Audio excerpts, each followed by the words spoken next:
Hello everyone, this is English Tutor Hub official channel and welcome back to our English lesson where learning English feels like art. And today, let's learn what makes a mabuting tao, virtues, character traits, and everyday Tagalog examples. Let's dive in. Introduction.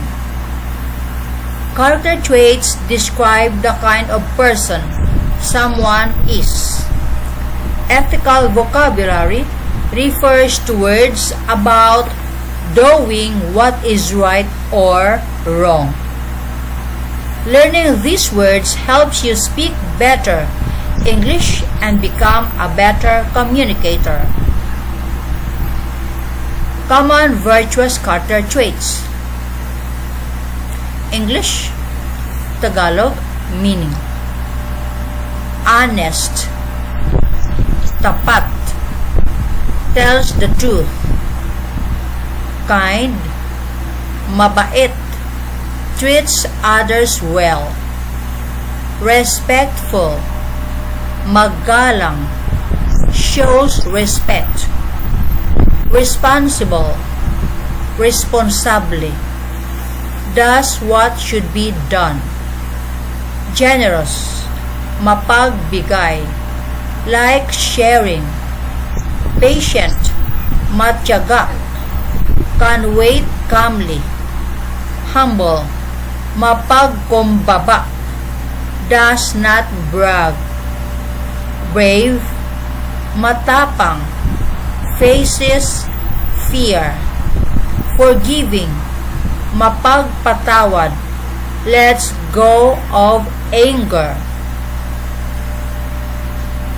Loyal, tapat, stays faithful to people. Ethical vocabulary. English, Tagalog, meaning. Integrity, integridad, doing the right thing even when no one is watching.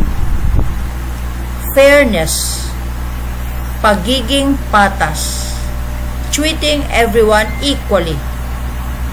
Compassion, malasakit, caring for others. Justice, katarungan, giving people what they deserve. Respect, paggalang, valuing other people.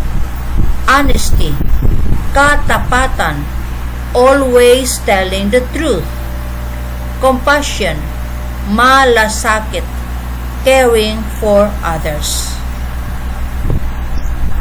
Example sentences. Honest. English, she returned the lost wallet. Tagalog, ibinalik niya ang nawawalang pitaka. Kind. English, the teacher helped the new student. Tagalog, tinulungan ng guro ang bagong estudyante. Responsible. English, he finishes his homework every day. Tagalog, ginagawa niya ang kanyang takdang aralin araw-araw. Patient. English, please wait for your turn. Tagalog, maghintay ka ng iyong pagkakataon. Generous. English, my friend shared his lunch. Tagalog, ibinahagi ng kaibigan ko ang kanyang pananghalian. Dialogue 1. Anna, you always tell the truth. Ben, I want to be honest. Anna, people trust honest people. Tagalog, Anna, palagi kang nagsasabi ng totoo. Ben, gusto kong maging tapat. Anna, pinagkakatiwalaan ng mga tao ang mga tapat. Dialogue 2. Mother, please help your younger sister. Son, of course, I want to be kind. Mother, I'm proud of you. Tagalog, nanay, tulungan mo ang nakababata mong kapatid. Anak, syempre po, gusto kong maging mabait. Nanay, ipinagmamalaki kita. Mini quiz. 1. Which word means telling the truth? A. Brave. B. Honest. C. Patient. Answer is letter B. Telling the truth means honest. 2. Which word means sharing with others? A. Humble. B. Responsible. C. Generous. Answer is letter C. Sharing with others means generous. Number 3. What is integrity? A. Cheating. B. Doing the right thing even when nobody is watching. C. Being noisy. Integrity is letter B. Doing the right thing even when nobody is watching. 4. Which sentence shows kindness? A. She laughed at her classmate.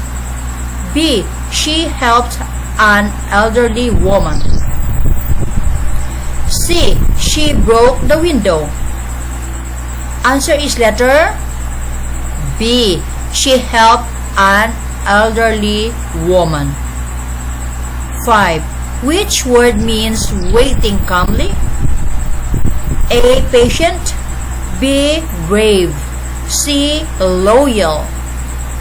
Waiting calmly means you are letter A. Patient. So, there you go guys. This video answer about what makes a mabuting tao, virtues, character traits, and everyday Tagalog examples. Thank you for watching English Tutor Hub official channel. See you next time. Bye!